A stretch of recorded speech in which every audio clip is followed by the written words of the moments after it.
Buenos días. Vamos a hablar de 5 enfoques que tienen que ver con la teoría del discurso, que tiene que ver con los estudios del discurso. Estos 5 tipos de técnicas tendrían que ver de la manera mediante la cual se va a abordar el discurso.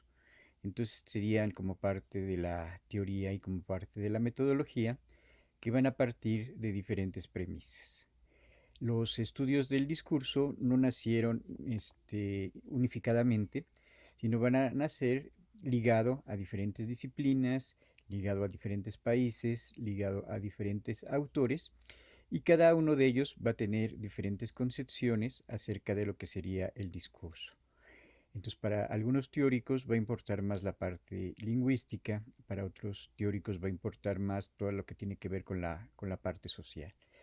Entonces vamos a ver estos 5 enfoques diferentes de lo que sería la teoría del discurso. El primer enfoque importante que tendría que ver con la teoría del discurso sería el que tiene que ver con el que proviene de la lingüística. Entonces, en la década de los 60 va a haber la lingüística del texto y en la lingüística del texto se trata de superar los principios dados por Saussure. Para Saussure, el estudio tiene que ser el estudio de la lengua, que sería un conjunto completamente abstracto de cómo funciona el lenguaje, de cómo funciona lo que nosotros hablamos. Pero en este primer enfoque, que sería el enfoque lingüístico de los estudios del lenguaje, lo querrían aplicar al estudio del discurso, principalmente viendo la parte del lenguaje, la parte de la materialidad del lenguaje. En este primer enfoque tendríamos aquellos que para lo más importante es la estructura lingüística, y esta estructura lingüística estaría dividida en diferentes niveles. Un nivel podría ser el nivel sintáctico, de cómo están siendo estructuradas, de cómo están siendo organizadas las frases, las oraciones, y este sería el nivel sintáctico. También dentro de esta corriente de tipo lingüística, también le daría mucha importancia a la parte de la semántica, de qué significan los conceptos dependiendo de cada contexto, de cada situación de comunicación. El discurso siempre quiere ir a situaciones concretas, a situaciones, a contextos específicos, y ahí entraría mucho esto del campo semántico.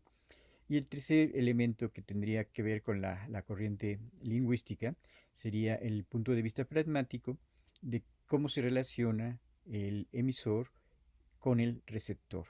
Cuando nosotros nos comunicamos entre el emisor y el receptor, siempre va a existir algún tipo de comunicación, que puede ir desde una comunicación formal, una comunicación informal, una comunicación más cortés, una comunicación no cortés, y este tipo de comunicación que se va a establecer a través de diferentes medios, a través de diferentes canales y también mediante ciertos tonos de comunicación de acuerdo a la persona que se le habla. Este sería el primer enfoque de los estudios del discurso, el que le va a dar mucha importancia a la parte del lenguaje, a la parte lingüística. El segundo punto de vista sería aquel que tiene que ver con la parte sociológica. En los estudios del discurso, cuando se le da más importancia a la parte sociológica, van a nacer algunos conceptos que tienen que ver con la sociolingüística, que serían esas diferencias sociales que se van a establecer entre los interlocutores.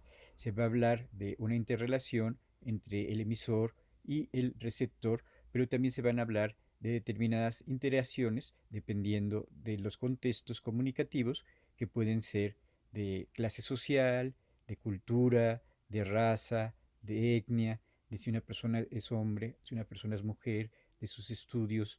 Entonces, todas esas variantes sociales van a influir en el estudio del discurso desde el punto de vista sociológico. También desde el punto de vista sociológico es muy importante conceptos como el de ideología, conceptos como el de poder, también conceptos como sería el del racismo y la discriminación, que se puede producir de un grupo social a otro grupo social.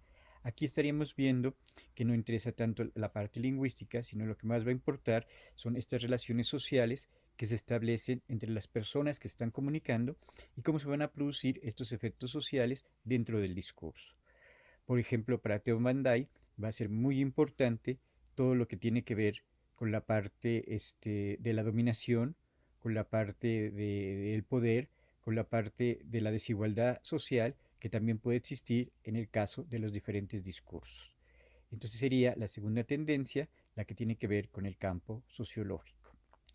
Después habría otra tendencia que sería la que tiene que ver más con la parte psicológica, y la que tiene que ver con la parte más psicológica también la ha estudiado mucho Theo Van Dyke, tendría que ver principalmente con la psicología cognitiva, y estaría principalmente enfocada a la parte de cómo se elabora ese discurso, qué necesito para elaborar ese discurso, porque también tenemos ciertas condiciones psicológicas para poder elaborar los discursos, y también la otra parte, que sería su parte correspondiente, que tendría que ver con cómo se comprenden esos discursos. Entonces la parte de elaboración y la parte de comprensión del discurso va a ser muy importante para la parte psicolingüística. Aquí entraría lo que Theo Van Dyke denomina macro reglas que van a estar funcionando dentro de los textos, que van a estar funcionando dentro de los discursos, y estas macro reglas tendrían que ver principalmente con cómo está elaborado ese discurso, y tendría que ver también con el tema, con la idea, con la coherencia, con la cohesión que va a tener ese discurso. También desde el punto de vista cognitivo y desde el punto de vista de la psicolingüística, también podemos hablar de microreglas que ya estarían en un nivel más micro y que se referiría principalmente a cómo se están haciendo las oraciones y cómo se están comprendiendo estas oraciones. También existiría en la parte psicológica una superestructura que sería la organización del texto, de la parte de comienzo, la parte de desarrollo y la parte de final del texto, y habría otras condiciones dentro de las estructuras que podían ser las estructuras que tienen que ver con el estilo y las estructuras que tienen que ver con la retórica. Es muy importante, principalmente para la educación, entender estas reglas de elaboración y comprensión de los discursos. Porque muchas veces un discurso no se puede entender sin estas macro reglas que estarían funcionando en la cabeza del quien está emitiendo el discurso y de quien está recibiendo este discurso. Aquí también podríamos ver algunos factores de tipo psicológico que estarían influyendo en la comprensión del discurso, como podría ser las emociones, como podría ser la emotividad que van a tener los diferentes participantes que se van a encontrar dentro del discurso. Esta sería la tercera tendencia.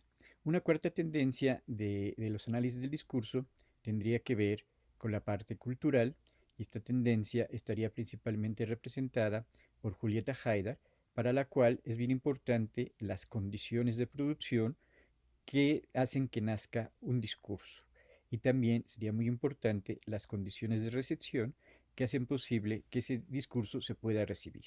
Entonces aquí hablaríamos en la parte cultural de tres elementos muy importantes. El elemento de las condiciones de producción, el elemento de circulación del discurso y el elemento de las condiciones de recepción de ese discurso. Todo esto principalmente relacionado con el campo de la cultura, porque en esta tendencia más culturalista encontraríamos que un discurso siempre está relacionado con otro discurso, y al interior del propio discurso va a haber una intradiscursividad que va a hacer que ese texto tenga cohesión. Entonces, esa cohesión que va a tener en el interior del texto sería esta interdiscursividad, pero también habría referencias a textos de fuera, que sería la parte intertextual. Aquí se vería a los discursos como parte de la cultura, y no estarían naciendo de la nada, sino estarían naciendo a partir de otros discursos. Aquí también sería muy importante la parte cultural para entender estos discursos, porque cada cultura elaboraría diferentes discursos y cada cultura comprendería diferentes discursos. Cuando yo veo una novela francesa o cuando yo leo una novela alemana, va a haber condiciones que van a ser diferentes a mi propia cultura.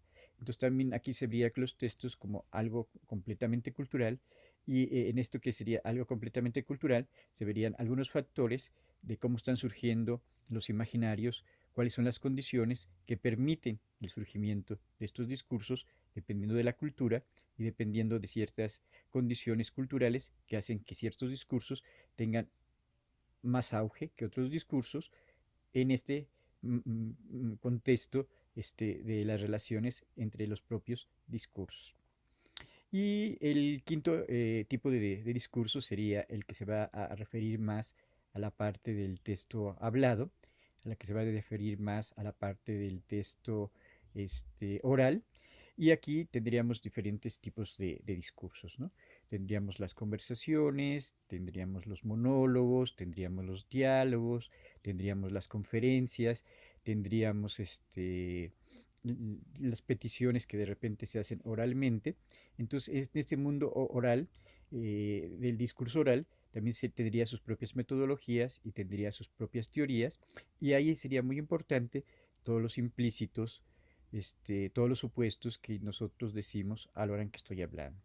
Esta parte de la discurso oral o de la parte del discurso hablado ha sido muy estudiado en Estados Unidos, principalmente porque el lenguaje oral va a seguir reglas completamente diferentes al lenguaje escrito, y estas reglas que son completamente diferentes muchas veces se tienen que relacionar con el contexto de enunciación, con la situación de enunciación, y con que nosotros conocemos la personalidad, el espacio, el tiempo, el estilo de aquellas personas que están hablando.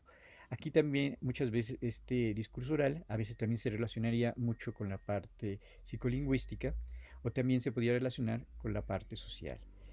De hecho, pues estos cinco diferentes tipos de discurso no estarían aislados, porque el discurso social podría utilizar la parte de lingüística, o el discurso psicolingüístico podría estudiar la parte oral. Entonces no es que sean excluyentes unos de otros, sino que estarían relacionados. De hecho, en los estudios del discurso se hablaría de una interdisciplina o de una transdisciplina, en donde queremos conocer estos conceptos provenientes de la psicología, provenientes de la sociología o provenientes de la lingüística, e integrarlos en esta interdisciplina, integrarlos en esta transdisciplina, para poder hacer un estudio más completo del discurso, ya sean los discursos escritos, ya sean los discursos orales, y poder entender más este fenómeno, que el lenguaje no solamente sería palabras, sino está relacionado con esta parte social, con esta parte cultural, con esta parte psicológica. Entonces, estos serían los cinco tipos de enfoques que van a existir en los estudios, en las teorías del discurso. Uno que está más relacionado con la lingüística, otro que está relacionado más con lo social, otro que está relacionado más con lo psicológico, otro que está relacionado más con la parte de la cultura, y este quinto tipo de discurso que estaría relacionado más con la parte del discurso oral, del discurso dialogado, del discurso conversacional. Entonces sería un pequeño síntesis de las cinco tendencias de los estudios del discurso.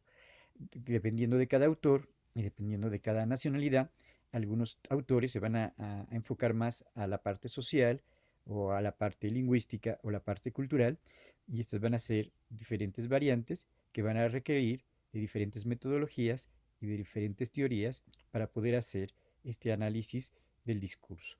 Pero estas serían las cinco principales tendencias que existen a partir de la década de los 80 en relación con los estudios, con los análisis del discurso. Bueno, eso sería todo. Muchas gracias por su atención.